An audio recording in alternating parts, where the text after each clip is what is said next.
వందే మాతర గీతానికి 150 ఏళ్లు పూర్తయిన సందర్భంగా పార్లమెంట్లో ఇవాళ ప్రత్యేక చర్చ జరగనుంది.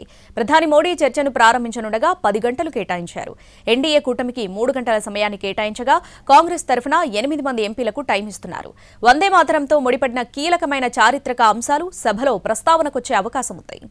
వందే మాతర గీతానికి 150 ఏళ్లు పూర్తయిన సందర్భంగా ఇవాళ పార్లమెంట్లో ప్రత్యేక చర్చ జరగనుంది. లోక్సభలో ప్రధాని నరేంద్ర మోడీ చర్చను ప్రారంభిస్తారు. దీనికి 10 గంటల సమయాన్ని కేటాయించారు.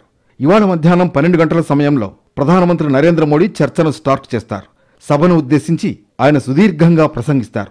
మొత్తం 10 గంటల సమయం ఉండగా ఇందులో 3 గంటల సమయాన్ని ఎన్డీఏ కూటమికి కేటాయించారు. కాంగ్రెస్ తరఫున 8 మంది ఎంపీలకు అవకాశం ఇస్తారు. వందే మాతరంపై రేపు రాజ్యసభలోనూ ప్రత్యేక చర్చ జరగనుంది. ఈ చర్చను కేంద్ర హోంమంత్రి అమిత్ షా ప్రారంభిస్తారు. బంకిం చంద్ర చటర్జీ రచించిన వందే మాతర గేయాన్ని తొలిసారిగా 1875 సంవత్సరం నవంబర్ 7న బంగదర్శన్ అనే పత్రికలో ప్రచురించారు. 1896లో కోల్కతాలో జరిగిన భారత జాతీయ కాంగ్రెస్ సమావేశం వేదికగా తొలిసారిగా వందే మాతర గేయాన్ని రవీంద్రనాథ్ ఠాగూర్ ఆలపించారు. దీంతో ఆ గేయానికి ప్రజల్లో క్రేజ్ పెరిగింది. అనంతరం భారత స్వాతంత్ర్య ఉద్యమంలో వందే మాతరం కీలక భాగంగా మారింది.